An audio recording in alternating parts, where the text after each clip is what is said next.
Assalamualaikum warahmatullahi wabarakatuh. Saya Sidrawati dengan NIM 18650.074 kelas B. Di sini saya akan mereview tugas dari manajemen proyek, yaitu fase analisis.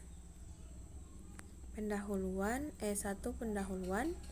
Tujuan dari fase analisis adalah mendefinisikan secara tepat apa yang dapat dilakukan sistem untuk user dan bagaimana sistem tersebut disesuaikan dengan lingkungan user.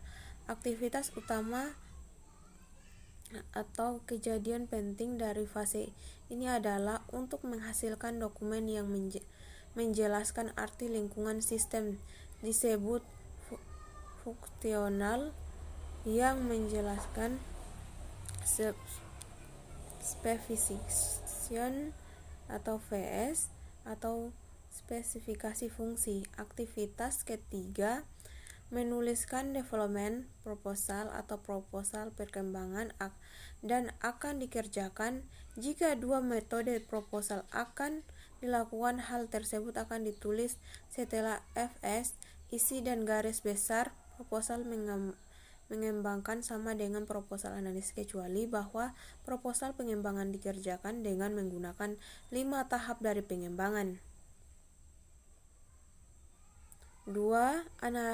Aliran data Jordan atau metode analisis bubble chart atau the Jordan data flow bubble chart method of analysis.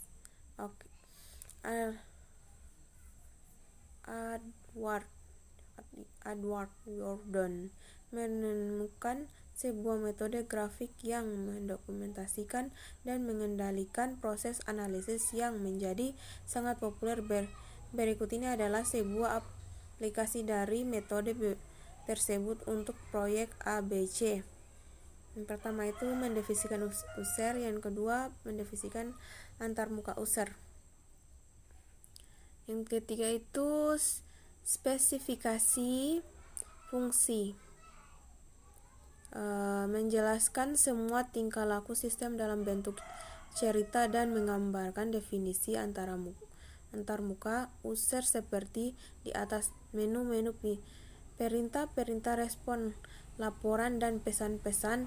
Jelaskan sebanyak mungkin setiap perubahan di dalam lingkungan user karena simbol baru akan dijelaskan semua pengirim termaksud hardware, software, pelatihan, dokumentasi dan garansi terinci.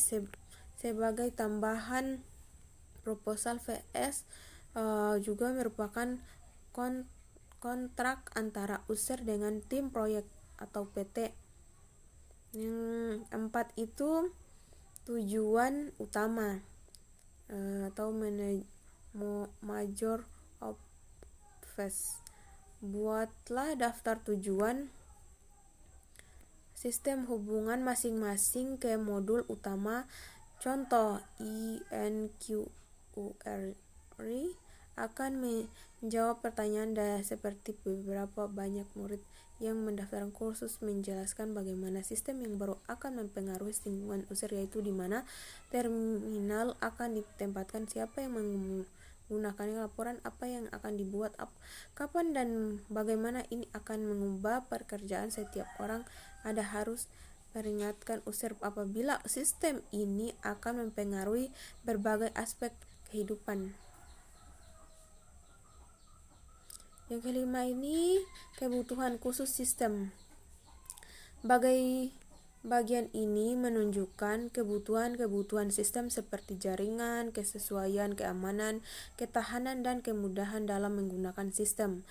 Persoalan yang rumit seperti respon atau jumlah waktu dalam detik yang dibutuhkan komputer untuk menjawab, throughput atau jumlah total pekerjaan yang diselesaikan komputer dalam jangka waktu tertentu, dan glow atau pekerjaan kebutuhan sistem untuk beberapa tahun ke depan dapat ditunjukkan di sini. 6. Deskripsi komponen. Bagian ini menjelaskan secara detail masing-masing isi kotak. Jangan menjelaskan file yang berorientasi informasi seperti organisasi file, rekor, dan file Semua itu sudah ada dalam desain dilakukan pertanyaan yang menunjukkan batasan seperti jumlah maksimal kursus yang dapat ditangani oleh sistem. Yang ketujuh ini pengiriman yang lain menyatakan jumlah dokumen yang dihasilkan pembaca yang diharapkan dan penggunaan user kulit atau sebaliknya menyediakan dua tujuan. Yang pertama itu sebagai alat pembelajaran, yang kedua bagaimana referensi dengan petunjuk seluruh perintah dan pesan yang akan disajikan secara alfabet. Yang kesembilan, penerimaan. Salah satu masalah terbesar dalam dunia software adalah user kadang-kadang enggan untuk menerima dan membayar sistem tersebut. Oleh karena itu, dalam FS ini kita rinci metode penerimaan dan mengakhirinya dengan baik. 10. User dan interface tim proyek. User dan tim proyek harus saling berkomunikasi pada level teknik maupun manajemen. Kebutuhan secara teknik dari user diperlakukan saat tim proyek memperlakukan jawaban yang cepat dan akurat sebagai pertanyaan yang bersifat teknik. Berbagai pertanyaan ini tidak selesai hanya pada fase analisis, tetapi akan semakin kompleks saat proyek dilaksanakan. Baik user menunjukkan paling sedikit satu orang yang dapat menjawab pertanyaan-pertanyaan tersebut. Yang ke-11 itu tanggung jawab user. Untuk menghemat uang dan waktu, atau jika user diharapkan dilibatkan lebih banyak, tim proyek mungkin minta kepada user untuk menjelaskan tugas-tugas proyek seperti menyediakan data tes, menulis user guide, atau bahkan merencanakan acceptance test. Buatlah daftar seluruh kegiatan dan batas waktu. Ingatkan user untuk mendatangani dokumen ini. Yang ke-12 itu istilah, kondisi, dan asumsi. Buatlah daftar aturan baru dan kebijaksanaan yang harus dipatuhi oleh semua orang. Teknik penulisan untuk pembaca non-teknik. Untuk menulis FS yang baik memang sulit sekali. Jika FS menjelaskan sebuah sistem teknik, maka disebut dokumen teknis, tetapi FS ini ditunjukkan untuk pembaca non-teknik tulisan dari sudut pandang user. Gunakan terminologinya. Untuk itu Anda harus mempelajari bisnis user dan bahasanya. Yang kedua itu kegunaan lain untuk spesifikasi fungsi.